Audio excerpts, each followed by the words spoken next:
We talk a lot about sadness when someone dies, but we don't talk enough about the anger, the frustration, or that feeling of wanting to scream. Grief isn't always quiet. Sometimes it's loud, it's messy, it's all over the place. And a lot of the time, we don't know what to do with it. We're not really taught how to handle all the emotions that show up. We're encouraged to keep calm and carry on, to keep it together, to stay strong. And so a lot of what we're feeling just gets pushed down, and we suppress it, and then it gets stuck. So today, I want to talk about a different way of releasing some of that emotion. Hello and welcome to this episode of A Gift for Grief. Today, I'm really pleased to be joined by Lucy B, the founder of Rage Rooms Leamington Spa. If you haven't heard of a rage room before, it's essentially a space where you can go and smash things safely. But it's actually so much more than that. Lucy created her Rage Room as a place where people can release what they've been holding on to. Not just everyday stress, but deeper emotions too. Anger, overwhelm, and even grief. Because emotions are energy in motion.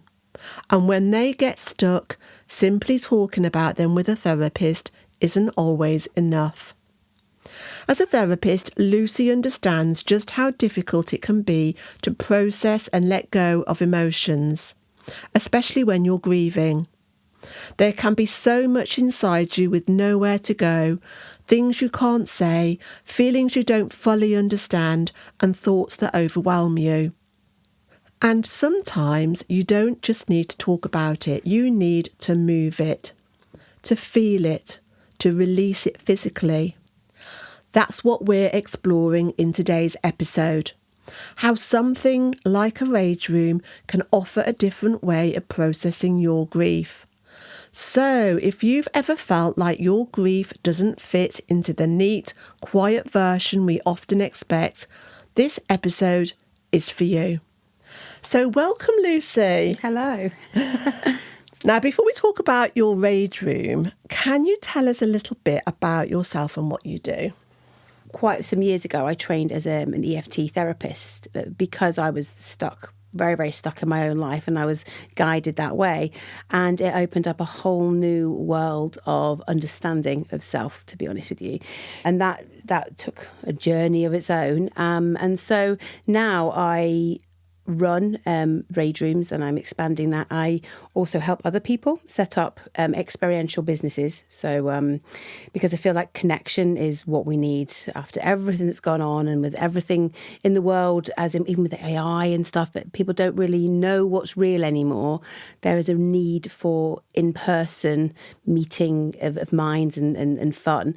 So I want to help people do what I've done, but with their own thing. So whether it be acting, whether it be dancing, whatever people want to do. And I also still am working with, as a therapist, with teams and corporate people as well, with their teams, to reduce conflict, whether that be internal, external, with teams, with managers. So quite busy. Well, I don't know how you do all this, because you haven't mentioned that you also homeschool 3 children. I do. How do you do it? I used to find having a very busy brain quite tiring. When I accepted the fact that I actually work better when I'm doing a lot, I kind of got into the groove of it. And so I'm better when I've got lots of things going on.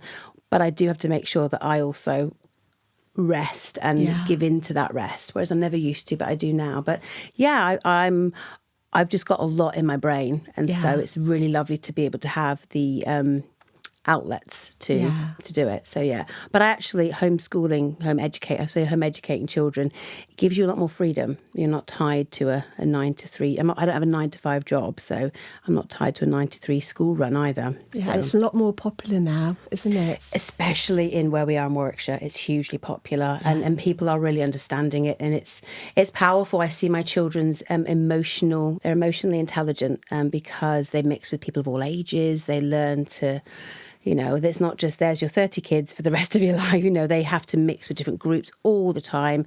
They decide their own sort of journey as well. So it's quite a powerful thing to do. I love It's not that, for everybody, yeah. but it's pretty awesome. Yeah, yeah. And I'm also an EFT practitioner. And I think Yes. when you learn something like that, the amazing thing about it is you start this self-healing. It's an incredible tool, isn't it? Yeah, and that's why I learnt it, in all honesty, because I was struggling so much. Yeah. But what it then, so I started there and just thought, I can't keep this to myself. This is like magic. Yeah. And it felt so simple. It almost felt like naughty, because it was just like it can't be that easy.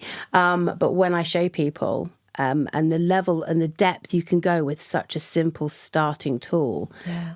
I find I still get completely blown away with it. It is incredible. It's a very transformational type of self-help tool. I'll put some information in the show notes for people that have never heard of it. Yeah, I've never experienced anything else like it. It's commonly known as tapping therapy, so I shall put some information about that, like I say, in the show notes for people to look for.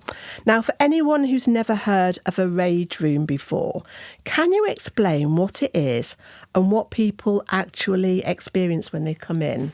Yeah, so the Rage Room, the ones I've created, there are different types as well. So I created one based from my therapy background. So I wanted a space that felt safe. I wouldn't want a space that felt angry. And when you come in, you'll see it's quite loud. It's quite, it's quite there's a lot going on. It's and then you go upstairs and you sit down, have coffee, and we have a laugh and things like that. And like you say, some people come in just for a laugh, but we had somebody just last week came in because really distraught because their baby died very young, and she didn't know what to do. And she was completely like, I don't know how to deal with what was going on inside her body. So depending on why people come will depend on, it's all very intuitively run, but they come in, there's these rooms all set up with everything from bottles to plates, and we have Sharpies so people can write all their emotions and then throw it against a wall. And it's quite a somatic therapy, really. It's a real relief. Even people who only come for fun, they're quite surprised at how you feel. And the science bit behind it is it raises your dopamine, but it also raises serotonin and adrenaline, and that then drops your cortisol. So you actually have quite a euphoric feeling afterwards. It leaves you feeling quite amazing. Yeah. And so that was the point, was so people who didn't want to sit there and talk about it, or maybe not ready to deal with what's going on, they just want a space. And the amount of people say, people travel hundreds of miles to my Rage Room specifically because they feel safe. They feel like they're there somewhere where it doesn't matter what would happen, they would feel safe. And that's to me, and the team I've got who work with me are incredible. It does sound amazing, but what inspired you to create a Rage Room? I was I've been an online therapist and coach for some time.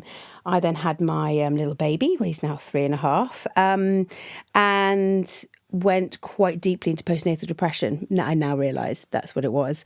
My partner left when he was 5 days old, so I was very flung into a space where I didn't feel very all over the place. I thought, how can I help people when I'm not, when you're going through trauma? But I needed to do something.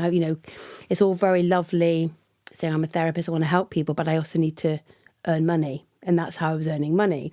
And I was like, but I couldn't show up for people the way I was before.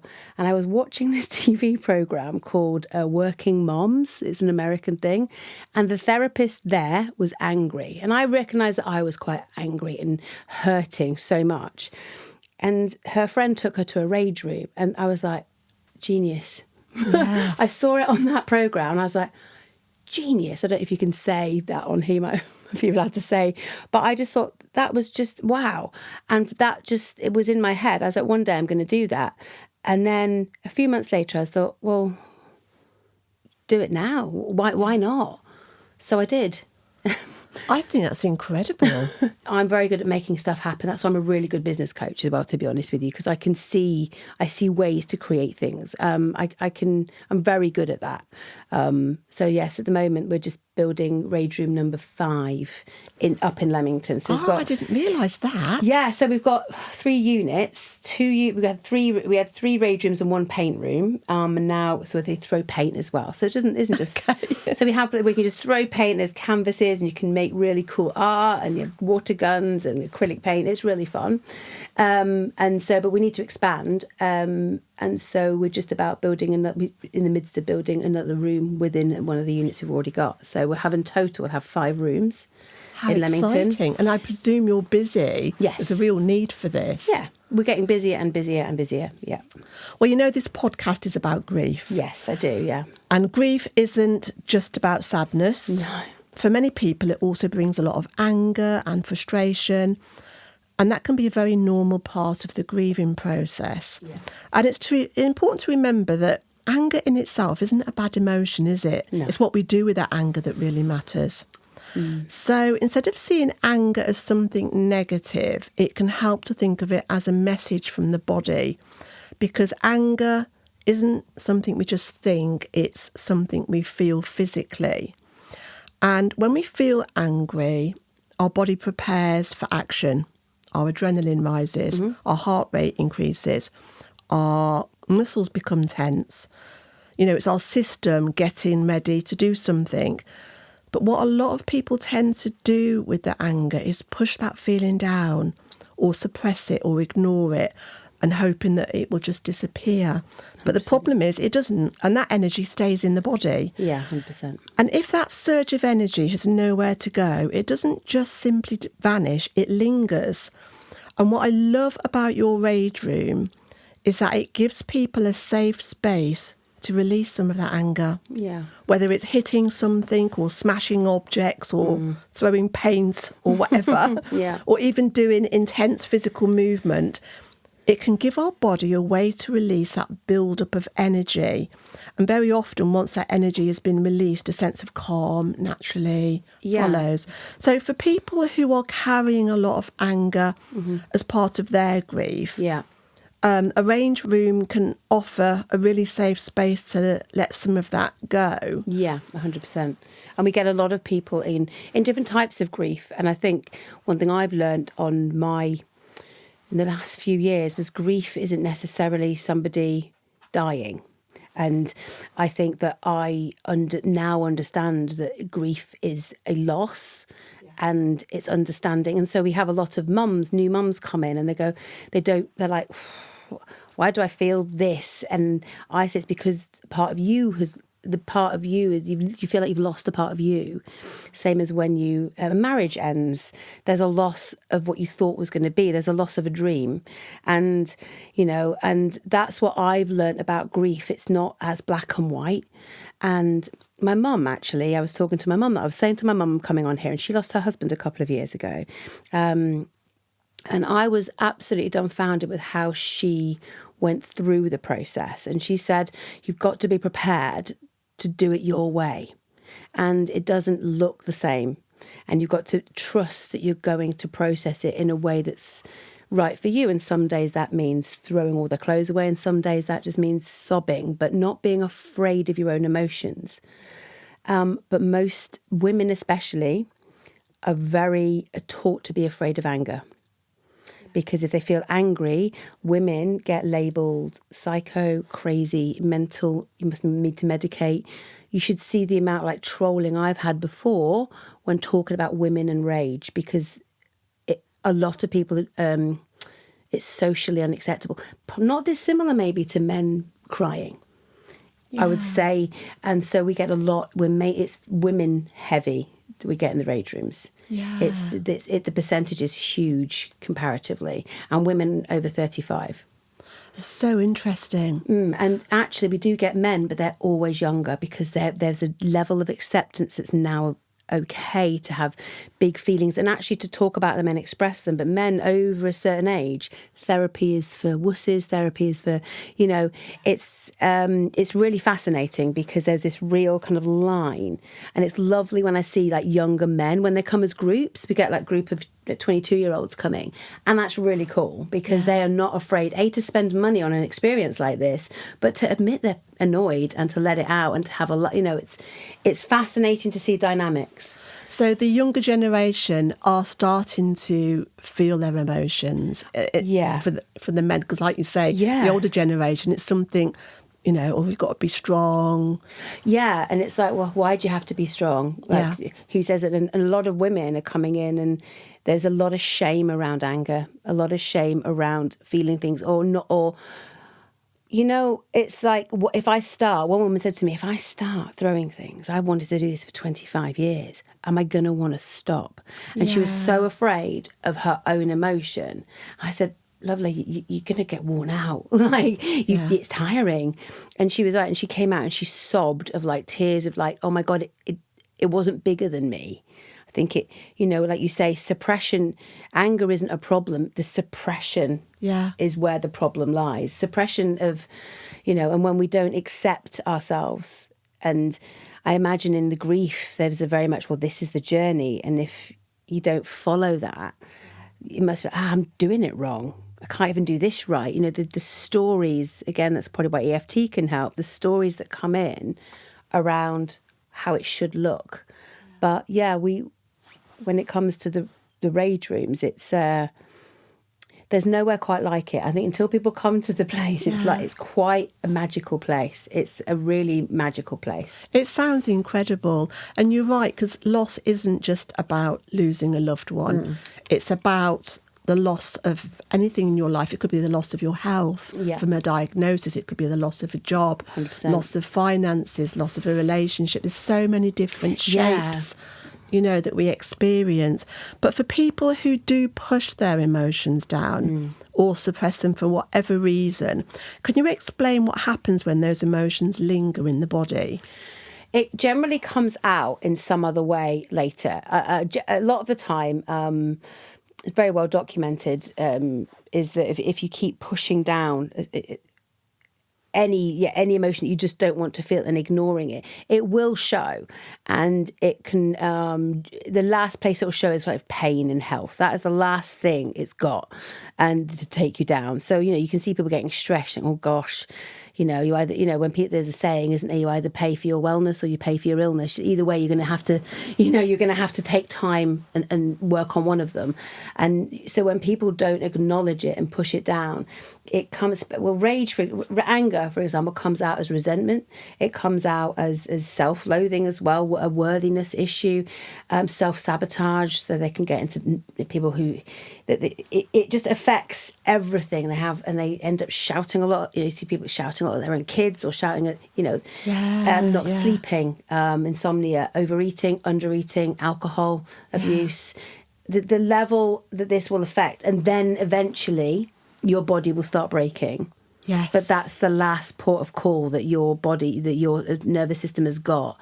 And then it's, then you talk about heart attacks, then talk about big things that are going to happen, because you're going to have to pay attention at some point. Yeah, it's a message from the body. It's screaming, isn't it? The body holds the score, isn't it? Absolutely. Yeah, we've all read that book. We've all read that book, yeah. It is. And Yvette, what's her name? Yvette... She writes this amazing. Oh yes, I've got it. It's like the Bible. Yeah. Oh, we've got a sore foot. Hang on, I'm going to see this. Open the book and see what the emotional because link the is. Connection, because it's always any issue, and like you say, if you're angry about something, anger isn't the issue. That's everything we experience, in my opinion, and in my belief systems really set up on it, is every experience is a symptom of something. So if you're experiencing a toxic relationship, that's not your problem. Your problem, that's the cause of something. Yeah. That's a symptom of something from before. That's just what you're experiencing. And so what our experiences every day are just a cause of something from before. It's just a symptom. So we need to stop symptom managing as a collective. Yes. And that's what I think we've got very into, because that's what GPs do. That's what they're very localized. Oh, you've got a sore foot, therefore your foot's the problem. No, my problem is I don't want to move forward in life. It's not. Yeah. But we symptom manage, and we've got very into doing that. And I think when we get back into our bodies and align our thoughts and our and admit, acknowledgement and admitting, like, no, it's not okay that I make 5 dinners and no one eats it. As a mum, you just have to put up with it. But I don't want to do it. I don't like it. And it's okay to admit that annoys you without being a terrible mother. And if you write that down, I hate cooking 5 dinners every night, and throw it against, if something releases in you because you when you acknowledge something you're not happy about, that's sometimes half the battle, because we pretend that we're okay. The I'm fine brigade are probably the most powerful in the rage room. I'm fine, yep, fine, yep, fine. And they do, and then they go and they're going, I'm not bloody fine. And they're the ones who probably, the I'm fine people are probably the ones who come out the most kind of like, whoa. They need it the most. Yeah, because they're so, yes, I'll do that. Yes, sure thing, no problem. That kind of, that you can feel it almost, the tension in people. And yes, the quiet ones, always the quiet ones as well. Yeah, I can see that. So do you think there's something different about moving grief through the body rather than talking about it? I, as somebody who has had quite extensive therapy, psychotherapy as a child, I wasn't very well as a kid. When I came to EFT, the relief was outstanding because I didn't have to talk about it. Because talking about it is just like opening the scab all of the time. So what I find is somatic therapy, where you're maybe thinking about what you don't like, or acknowledging you've got it in your head, something you don't like, and then you move your body. You can't help but release some of it because as you said right at the beginning, emotion, energy in motion, it's emotion, it has to move. And if you've got, oh my God, Janet at work is driving me mad, and you're moving your body, bloody Janet, and you're throwing something against a wall, it's not that Janet changes, but your attachment to the feeling around. So all of a sudden, next time you think of Janet, you'll think of a plate smashing and it'll make you smile. So it's the attachment to things as well that I think is powerful. I think as you release that energy, that anger or whatever it is, you're making room for when there's more to come in. But also you're saying it's okay. And actually when you face fear and you face the things you don't want dead on, they no longer have power over you. So a lot of people who think, we have a lot of quite a few children come from when they're from care homes, when they're looked after kids, they come because they're just angry and right, understandably so. The amount of times they don't come back. They think they're going to need to come back every month because they're so angry, but just knowing that that there's a space they can do it, that's enough. Do you know what's really interesting? I find it really, I do EFT and I do all of this NLP and all of this mind stuff, I love reading self-help books. But I've always found it really difficult to connect to anger. And I'm one of those people that I won't I'll just go, rah! And then one day it's there. Yeah. What would you say to people like that? I think that everybody is different as well. I mean, I know a lot of people who say, I don't feel, I'm not angry at all. And I think it's conditioned. Some people are, if they've done a lot of sort of understanding themselves and work on their nervous system, maybe they're just not. Not everyone is angry. I think I'm just worried, but should I be more angry? Because I'm not really an angry person. No, I don't believe that. I think that we are a network. I mean, I used to be an absolute firecracker. I was always like shooting my mouth out. And like, I always thought, no, I don't want to. I like that. But it wasn't that. I was just always really defensive. And I think we are the person we are because of the life we've had, this life, past lives, whatever. You are a soul in motion. And just because you don't feel anger readily doesn't mean that you should feel anger. Maybe that's just not who you are. Maybe, some people get very anxious, some people more sad, some people just don't have that. And if you're saying that when you do get angry, you go, rah, then that's what you do. You don't store it. So something annoys you, you say it. And, so people who come into the rage rooms who go, I'm quite fiery, I'm quite an angry person, they spend less time in the room because it's already on the surface. Okay. They don't need to go to depths because they're like, they come out early. That's We've had some very fiery people in who just don't have, it's not deep. Because they're happy, they're not suppressing it. They actively feel it. What they maybe need to do work on is being affected by everything. And so maybe that you've done, imagine, quite a lot of work on yourself. So maybe you just don't get bothered by it as much. But I hope that's what it is then. I imagine that's what it is, because people who are just bothered by everything, you think, gosh, like, gee, no one cares. Yes. Like, no one actually, not in a bad way, but no one really cares about, no one's even thinking about you. They're thinking about what you're thinking about them. No one's really thinking about you. Exactly. And people are just very bothered by everything and very offended by a lot. And so when you work on that, like, I don't really get angry. Like I said, you asked me at the beginning, I don't really mind, no, whatever. Yeah. That never used to be me. You seem very, very laid back. I am pretty laid back. I'm quite like driven, but I'm not. Yeah, but again, if I'm annoyed at something, I just blare. And I don't store anger. So I don't have the suppression of it. But I did. Yeah. And I think, so I know I was called crazy. I was called psycho. I was in very relationships that meant that if I let my mask slip, it was going to be used against me. So I've been like in that, and then eventually the cracks show. Yeah, yeah. And you do, and you think, I'm going mad. I'm going mad. This is me, and we get a lot of people who are in that situation as well. But you see some really interesting people. Yeah, and I do. I even had a guy, they came in for a laugh. They were over from Banbury, 2 guys who were chefs and working 14-hour days. So we've got a night off, let's have a laugh. Anyway, next thing I know, I get a phone call saying, like, I enjoyed that too much. he was like, I didn't think I was angry, but I think I'm really angry. Oh. But I'm a 37-year-old bloke and I don't do therapy. I'm like, I said, maybe you need to, because in my opinion, even if there's nothing wrong in inverted commas, I think everybody could do with someone to bounce things off, someone who's just there for you, not a friend, but someone who's there sitting, holding space for you, I think is a really powerful thing. Yeah. But he was like, he surprised himself. I think how good he felt after shocked him. So I feel so good. Is there something wrong with me? Because he felt really weird. He totally he was really happy, but in the end, why am I so happy? This is weird.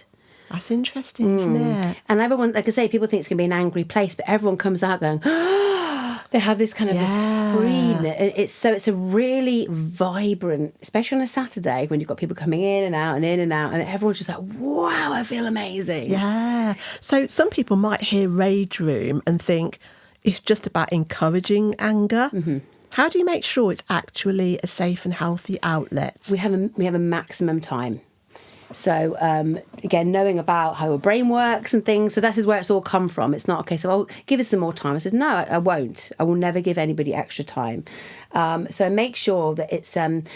because it's as a pair, if a pair go into the room, it's like 20 minutes in the room. And it's really important they don't have any longer, because then they're not going digging. So that gives her enough time to get all those 3 levels up, like I said, the dopamine, adrenaline, serotonin, but we're not going digging for trauma for that amount of time. Yeah. So we're not enticing rage, because it's not like it's even made to look like a normal space. They're in their suit, their hazmat suits. We make it, but it's also not. Some rage rooms have big like welding masks and all black, and I don't want that. So they're in white suits, and they wear gloves and they wear like visors. But it's not. We don't sort of encourage it to be angry.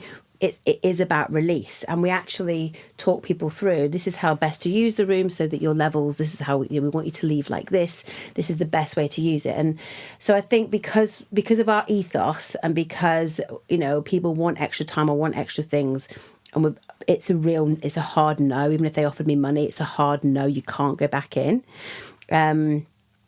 I think that's how we keep it safe, and we don't have like rage bait, if you like, everywhere. It is like a vibey place. Yes, we have like Limp Bizkit playing and stuff like that, but it's not. We're not there in a darkened room with no lights and making it look. And we don't have sledgehammers, and and we let.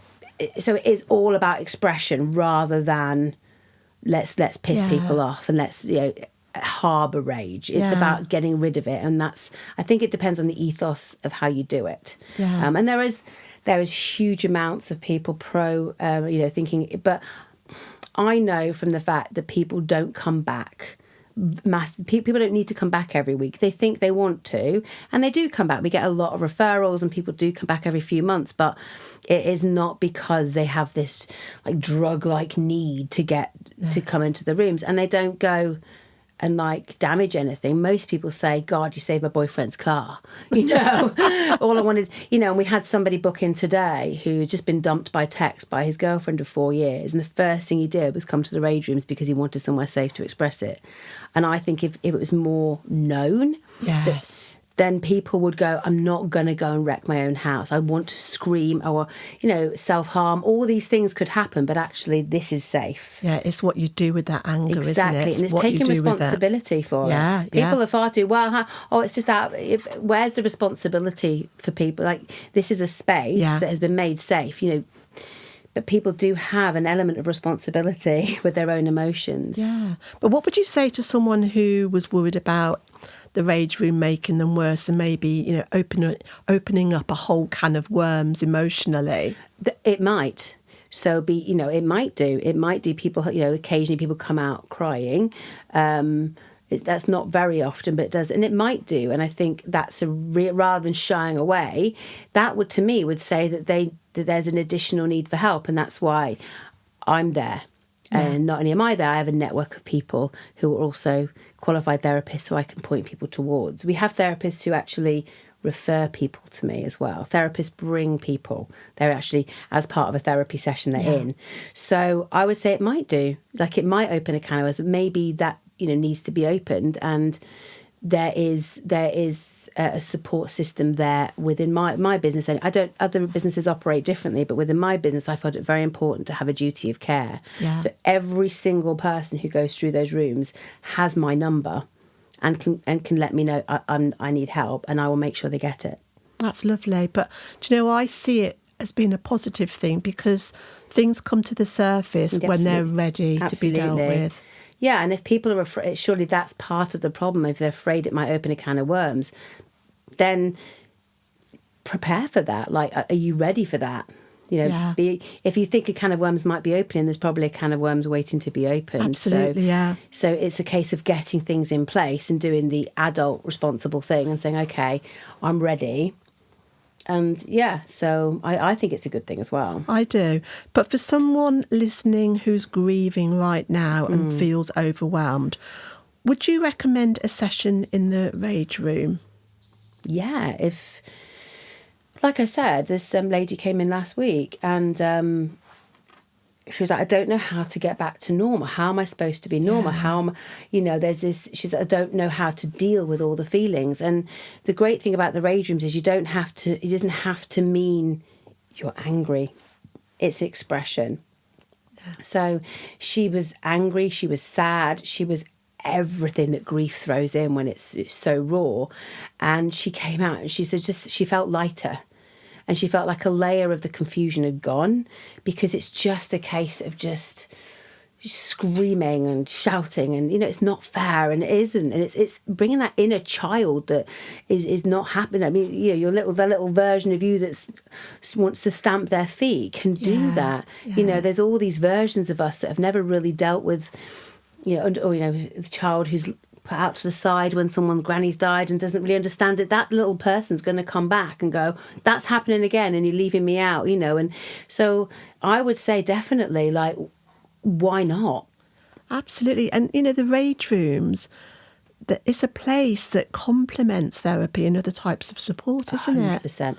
Yeah, and I would never say that's it, that's all the therapy you need. It might be, but I think that it's a beautiful part of whatever network you're doing. Yeah. And like anything, I don't think that there's no one answer to everything, but I think that anything that allows you to unmask and be completely yourself has to be in the mix of powerful therapies. Yeah.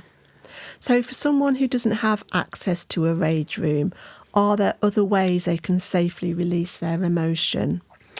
Yeah, I mean, as you said, like, I know it sounds nuts, but the two things that are really powerful, I believe, are tapping, which you're going to help. So rather than go too into that, I think that's powerful because that allows you to very quickly work through. But one of the biggest things that changed my life was the acknowledgement of an acceptance of what was going on for me. So when I had big feelings and thoughts that I didn't really like, it was saying, but that's what I'm thinking, that's what I'm feeling, and I accept myself with it. And I think that's why EFT is powerful, because part of it is to accept yourself exactly as you are. And I think when you start doing that, things disperse, because you're not trying to hide behind anything anymore. You're not trying to be somebody else. You're accepting yourself angry and upset and not okay. And you're not trying, you're loving yourself anyway. You're loving yourself completely a mess. So I would say that is probably where I would go. Would be to go to EFT, and I mean I'm a journaling nut. I would start writing, but writing honestly. Like, give yourself permission to be completely honest. No one has to see it, and you can burn it or eat it or whatever. But just start being truthful with yourself, because there's nothing like, there's a saying, isn't there? Shame loves a shadow. So if we start shining a light on all the things we don't really like feeling, the power it has over us, and the level of rage or grief or whatever we might feel, if we start realizing the truth, that I would say is supremely powerful. Yeah. Oh, I love that. So if there was one message you'd want people to take away about grief, anger and healing, what would it be? I would say, like, what's coming to me, and I'm very intuitively driven, is like, it sounds it's acceptance on like a radical level, like, and loving yourself and accepting yourself on such with no holds barred, I feel would change everything. Yeah. And you can't, I don't believe you can change anything about yourself until you own it. Yeah. So, I'm when I was sort of teaching people how, like, step-by-step process, it's like you've got to take responsibility for everything that's yours, including the rage, including what you've experienced. And when you can take ownership of your stuff, you can deal with it. Yeah. I would say that tune into your instinct, your gut. You've got to trust yourself. It's such a interesting thing, isn't it? Because I was, having gone through a lot myself and ending up where I am now. And though what the Rage Rooms, it's not about rage. It's been a journey of total self-faith, total self-acceptance, and not being afraid to offend people. Yeah. And not caring if people like me, or not caring if I genuinely don't. Yeah, I've got to that place now too. I used to be a people pleaser, but not anymore. No, and and my daughter was, and I'm like, this is not going to be good. It's not. You've got to learn how to be. I read this wonderful book called The Courage to Be Disliked, and it was a real game changer. It shines a light on the on why we do what we do, and actually. It's really powerful, and it's a really great book, and I haven't really heard much about it, but it was one that really changed it for me. Yeah, do you know who wrote that? It's Don't worry, we'll figure it out. No, but if you go on Amazon, it's right there. Yeah, I'll pop that in the notes as well. Yeah, so I think being prepared to be totally you, and not Instagram you, and not even crying all the time you. I mean, showing up for yourself in the mirror. I'm not talking about going online and being. It's being so yourself that you connect with yourself. Yeah. And it is radical, because it takes a level of thinking that it took me a while to get to. Yeah, and being human, it's accepting all the emotions. Yeah. Everything that comes with being human. Yeah. We came here for this ride, didn't we? That we chose to come here. We chose the time, the place, and it's people say, "Oh gosh, this time." This is the time of our lives. Yeah. This is the time of our lives, and we can sit. And I'm not saying that everything in the world is peachy. Absolutely not. But it never has been. you know, and we have different experiences, different things are happening, but we're here to experience. We're not here to pretend it's not happening. We're here to full throttle. We're here for that.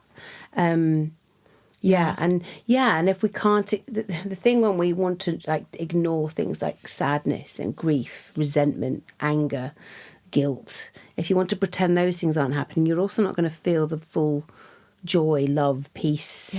How can you, unless you are prepared to be everything, you're going to have the dole down of everything as well, aren't you? It's you know, generally people who feel things deeply, almost, I mean, I remember thinking, God, am I bipolar? Because I'm like really happy one minute, then really not okay. But it's just because I'm totally okay with feeling it all. And it's quite a ride, but yeah. Feeling is healing. I say that, I think, nearly every episode, but it's so true. Feeling is healing. And you can choose how you feel about things. Yes. You get to choose. Yeah.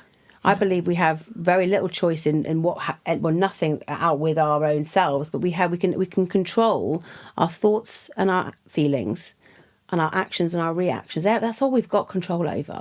And if we hone those 4 things and really go, okay, so I don't have to feel like this about this. I can change my perception in a heartbeat. I can do that because neuroplasty means I can. So if I can do that, you know, I can change exactly how I feel about everything. It's a choice. And I think that's powerful. I found that quite powerful when I really realised that there's nothing I can change about circumstance, but I can change how I feel about it. Yeah. I think when it comes to grief, it's a long, old journey, depending on the type of loss you've had. You know.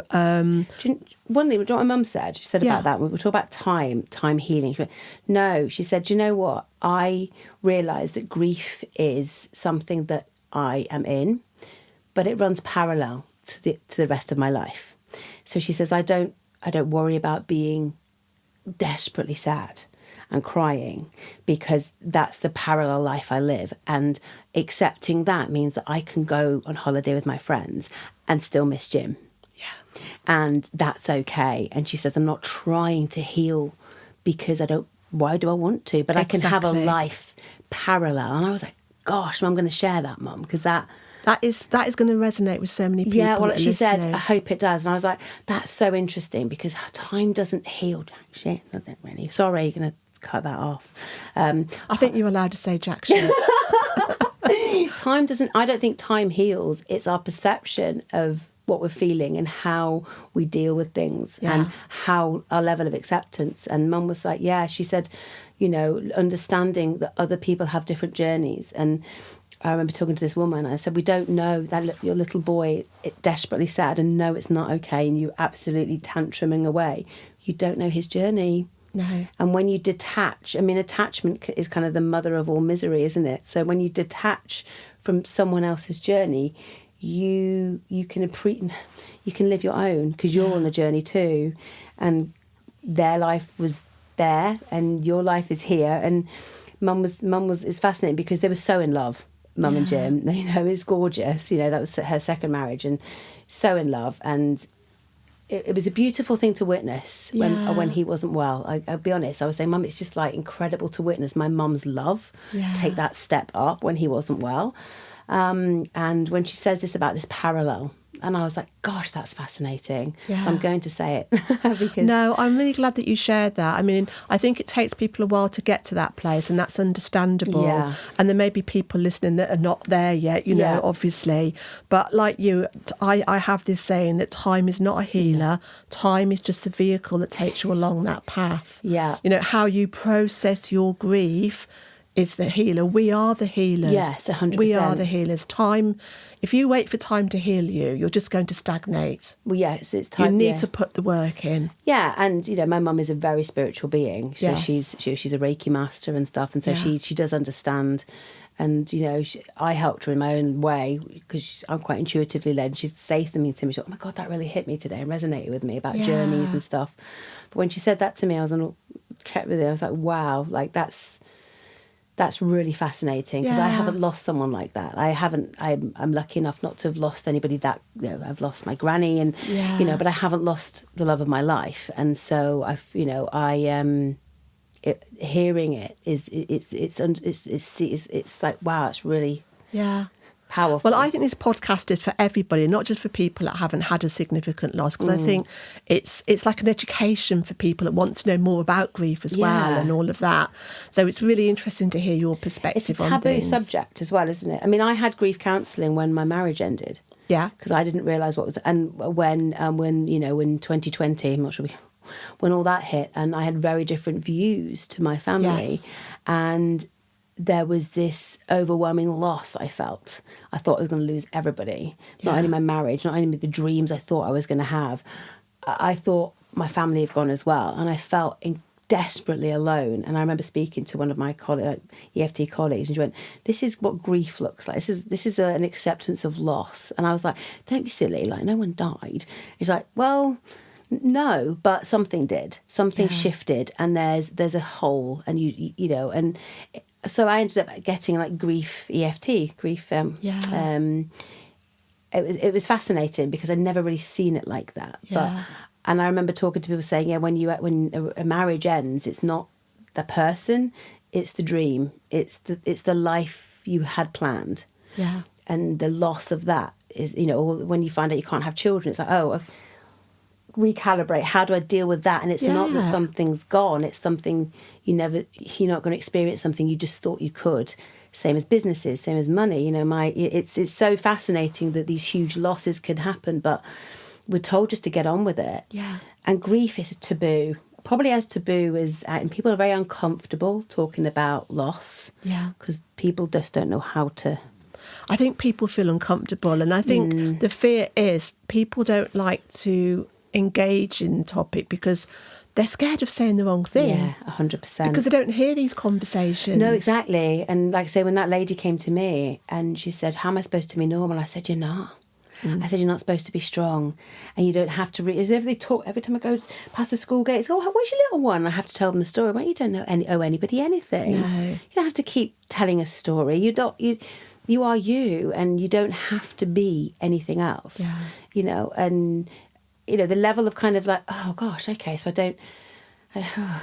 It's trying to be the person you think you should be within the grief and within the life that you've got because you've got other responsibilities. It's trying to be all these different people because we have a self-imposed expectation of who we should be, but that can change by the minute who we are, can't absolutely it? So, yeah. So you've experienced grief with, is it Jim, your mum's husband? Yeah, I was very, very close to Jim. Yeah. So what helped you to sort of cope with that type of grief? It was it was about detachment, I'll be honest with you, and that's what I learnt just after my marriage actually ended and things got a bit icky with the children involved. So it was an understanding that my journey is mine, but everybody else is on their separate journey in this world, even my children. So, which was a very interesting road. I thought, I'm not here to control anybody else's journey. I'm not here to understand that journey. That's theirs. Yeah. And that's their souls.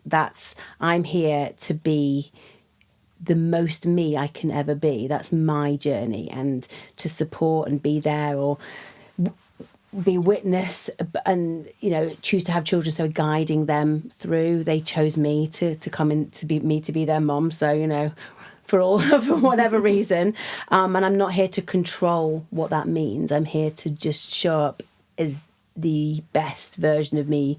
I really like that all the time, and to do what I need to do to be the most me I can be, because that's who they chose.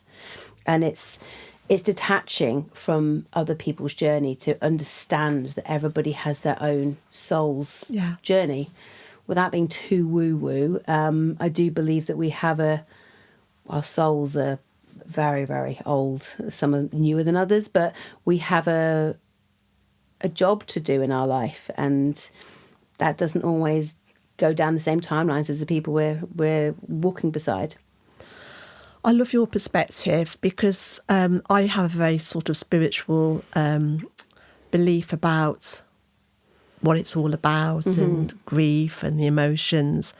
And when you can get to a place where you can make peace with your grief and your sadness. I really believe that it sends our loved ones peace too. Yeah, 100%. But there will be people listening today that don't have a spiritual outlook. They may have a religious outlook, or they may be an atheist or agnostic or whatever they want to be. So for people that have a different perspective, maybe, for people that have just lost a loved one, or perhaps for others who have been stuck in grief for years, what words of wisdom could you share to maybe help them loosen their grief in some way?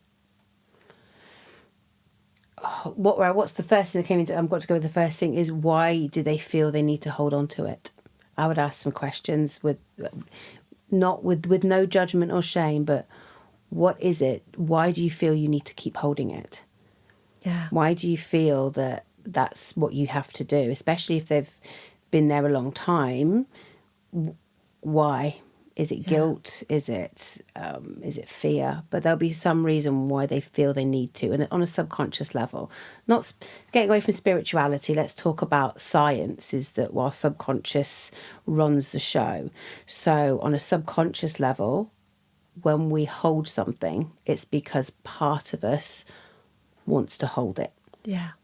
Not in any blame way, but if we can ask the question, if for some reason I want to hold this, what would be the reason? I would say connection. Fear of losing that connection. Yeah. But you can put that thing down. Mm-hmm. And you can pick it up again. Yeah. Yeah, so but everyone's going to have their own answers, and it's not, and that isn't spiritual. I'm very like I like to look at things from a very practical, logical way because as well. So I'm quite woo, but I'm very like, but A plus B, and I like that.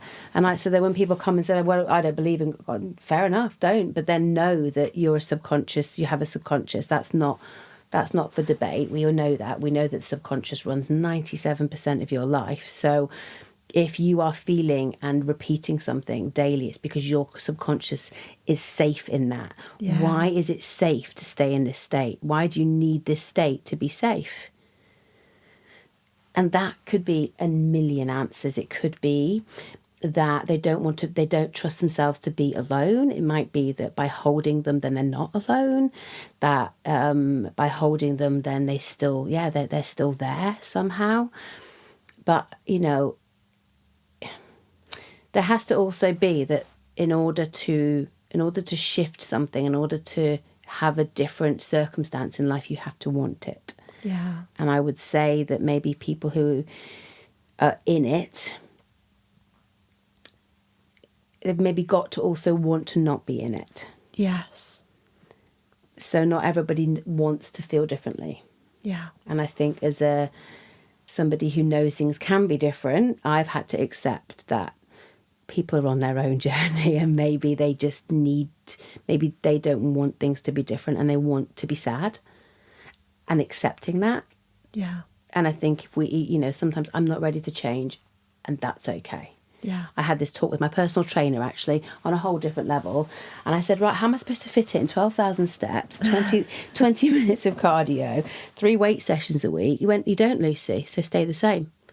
Oh, what are you doing, Jen? And so, and I was like, it was a real kind of like, I can choose to stay the same, and that's fine. Or I can choose to find a way. Yes. And I get to choose. But it is a choice. I can stay exactly as I am. And there's a balance, isn't it? It's like, and I thought, no, I'm going to find a way. But you have to want it. Yeah, absolutely. Now, do you believe that grief has the potential to bring unexpected blessings and positive insights into people's lives? Yeah, how can it not? I mean, yes. If you lean in, like, how can it not add a whole nother depth to you? I think one of The Joy of Grief is an interesting book, isn't it? And I think that it's a whole nother depth, isn't it? A whole nother level, a layer of knowing. Yeah. How can it not? It has the potential to do that. Yeah. And to give yourself more insight into not only your world, but, other people as well. Yeah. And You know, because it's not just about self-acceptance, is it? Unless we accept everybody, we can't accept ourselves unless we accept everybody as we see them either. So, like, if you practice acceptance of everything as it is, then your life is only going to get better. So if we can understand that other people might be going through grief and maybe a bit rotten and not actually, like, not very friendly sometimes, we can go, do you know what, that's fine. We can not be offended by so much. We can just accept things as they are. Not accept people, but just accept the circumstance that we're seeing without going, you were bloody grumpy. You know what I mean? Without having opinions, without having judgment. And I think the more experiences you have that rock your soul, ultimately, the more depth we are as people. Yeah, absolutely. So, Lucy, what are your thoughts about the afterlife? I believe, and so we're going to go woo-woo again now. So I like that. So I can share some. Don't feel you need to share. I feel like, I don't know. Do you know you get the urge to share stuff? Okay, go so there. Right at the end of my marriage, I got pregnant. So you don't have to share this, but I had a termination because it was a really, really wrong. But I knew that was the right thing to do, and I connected with. Through one of my beautiful friends, Denny. Do you know Denny from EFT world? No, don't know Denny. She did a lot of work with Carl Dawson. Yes, yeah. And she took me into the light matrix. So I connected with the walnut in the end, I think I called it. It was really, and I kind of saw, and that took me to the light matrix. So when I did that and connected with the soul, it was a really, like, crazy situation I never thought I'd find myself in, because I wanted more children, but I was in a really bad situation. And I then, for the first time, saw my soul group. And now I'd always believed in soul groups, but I'd actually felt like I went there and I saw my soul group, and I got connection with something very different. And I don't know if anybody's experienced it, but it's quite incredible. And over the next couple of years, I connected with my soul group more, and it felt settling. It felt like home. Yeah. I didn't live there, but it was a very much like, this is my home from home. This is where I come back to have a little chinwag and come back again. So you did this in a tap-in EFT session? I did this through EFT. It was actually remote EFT over the phone with Denny, and we went into the light matrix. So, you know, I was quite experienced at the time. She's very experienced. So we did this and went quite easily into that. And so experiencing that, my belief was always before, and I think, you know, because of my own experiences and my mum's influence as well, to a point, was that we have a soul group. Yeah. And we're part of a soul group, and we make decisions about the life we're going to lead, and we come down. And when we're babies, our babies are very knowledgeable. The minute we start talking, the minute we start being, you know, becoming conscious, all of our knowings from the soul group that's why I don't see things anymore. We've been being guided as little babies. And then we have a job to do, and we have a journey to have. And so it all kind of ties in for me. It all makes sense. So I believe that it's not an afterlife. I think we have a mortal core. We're here in this body in this moment in time. And then we're back to our soul group, and we might stay there 5 minutes, might be there for 100 years, who knows. Some people you keep re-meeting, like my son. I do a lot of past life matrix, which I adore. I was such a big, like, yeah, whatever. I didn't believe it at all, and then I experienced it, and now do it a lot for people. And my son and me, I was a queen in Egypt, and he was my son then as well. Right. So me and him have some really interesting conversations about that.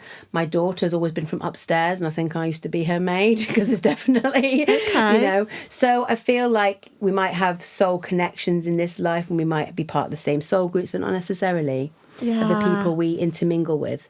But I don't believe afterlife. I believe soul. Yeah. We have a long timeline of souldom. I'm not sure where I stand on the whole past life thing, because I always wonder, why do they always come back as Cleopatra? Why did everyone come back as Cleopatra? But I'm not sure. Yeah, I mean, I think that's the thing is Egypt. Everyone's been in Egypt because it was such a blooming long time, and like, really, it was a huge, long expanse of time. And I think that people think this is my take on it, is either that's been engineered a little bit, as in it's not, maybe they haven't experienced it and it's, you know, it's a good story, or there are a lot of women like that, not necessarily but looking like that. And I think that's how women looked. So, you know, either like that or they weren't, they were kind of peasanty. So I think it's an idea, and also an ego boost maybe. I think that, you know, people want to be Marilyn Monroe, don't they? And they want to have been this and want to have been that. And whether they are or not, who knows? But having experienced past life matrix and taking so many people through it. And I used to do group past life matrix, which is absolutely cool. Okay. Yeah, maybe we should do it with you. I should You might have to do something, because my thoughts about past life is that when people go into sort of deep hypnosis and they're going into the soup of... I don't do it like that. Whatever it is, whatever way you do it. I've done it through meditation in the past. Yeah. I think that our souls, before we incarnate into this physical body, our souls are in this space, wherever that space is. Yeah. And it is just a oneness. So there's the Cleopatras, there's the everyday Joe Bloggs people. We're all just in this soup. So when we do this past life, are we just remembering the oneness while we were there? Who knows? So I'm a bit like, you'll have to convert me. Well, no. I mean, I was a massive skeptic until I went and trained in it, and you know, it was like, so has anybody had some? So the Caroline, who's actually Carl Dawson's sister, she does past life matrix training, and I was like, yeah, whatever. I literally went there as such a skeptic, and I'm never usually skeptic. I'm not anymore. And she said, who's got something, a behaviour that they have that they can't quite pin on why. Yeah. And I'm like, I don't trust anybody with my children. And I don't even know, like, not even my own husband. I don't trust anyone to look after my children.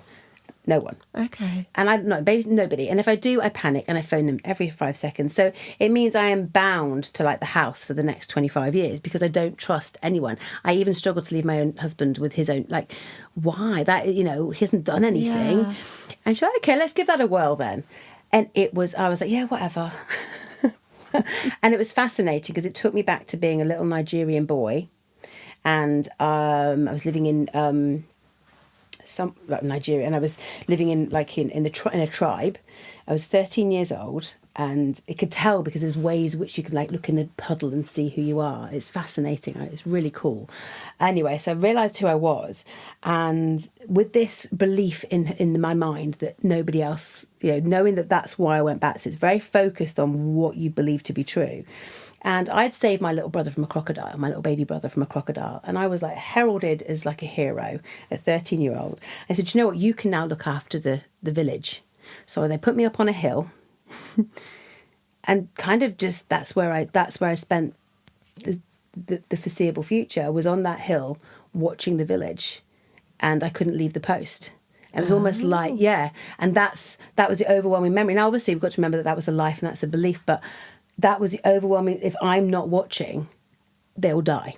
Okay. And so when I went back and actually did a matrix session with that little boy, things changed in my life here. So now, are you more comfortable about leaving your children? My attachment, I am. I'm still protective, but I'm a mother rather than.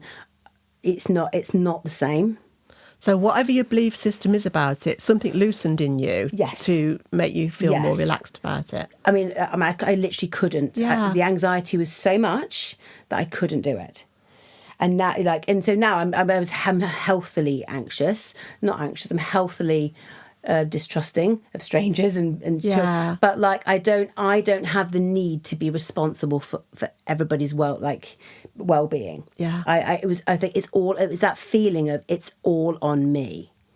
And I have created a life where everything is on me. I'm a single mum. I create businesses. Everything is on me. And so but it was this thing to do with I can't even have, and I couldn't, and I had, it was very destructive. And, you know, my husband at the time was like, what is going on?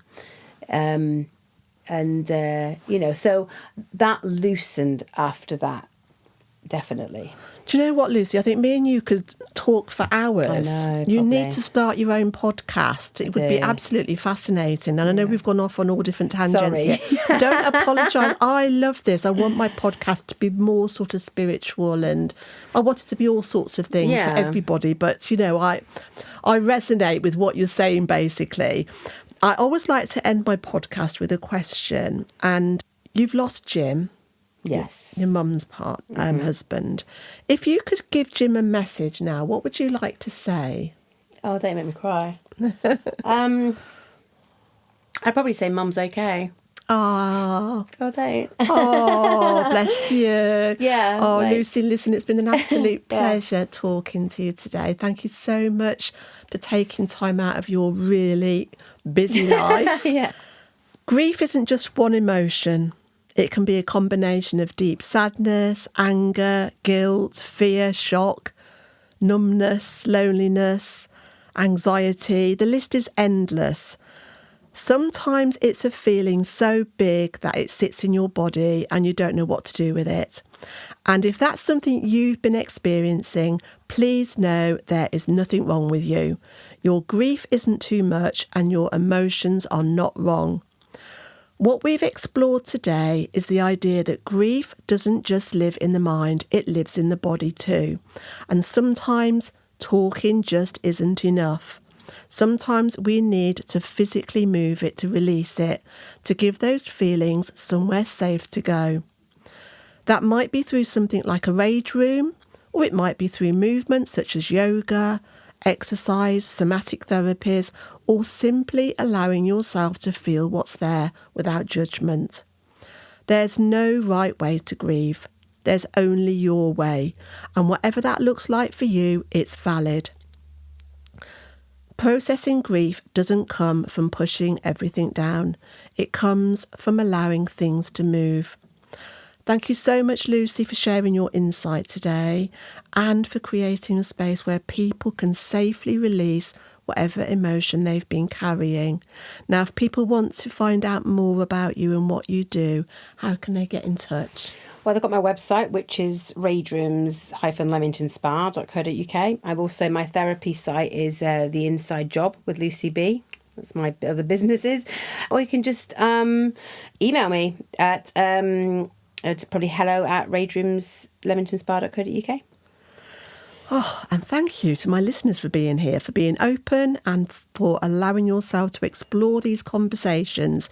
If you'd like to connect with me and share your story or let me know what's helped you on your journey through grief, I'd love to hear from you. And if this episode resonated with you, please feel free to share it with others who may need to hear it. Lucy, I think we might be doing another podcast at some time in the future because there's more to come. But thank you so much for today. Thank you so much. Thanks for asking me. Thank you for listening to this episode of A Gift for Grief. If you found it comforting, please consider subscribing to my podcast so you don't miss any future episodes. Please also leave a review because it helps others to find the show. Together we can help each other become more grief literate. To learn more about my personal journey and my 2 books on grief, visit www.louisebates.co.uk. The music on this podcast was written and recorded by my son Matthew Bates and can be found on his 2 albums, Fight Back and Kaleidoscope. And finally, if you're struggling with grief or concerned about your mental health, please reach out to your doctor. You don't have to go through this alone. Until next time, be gentle with yourself and thank you for listening.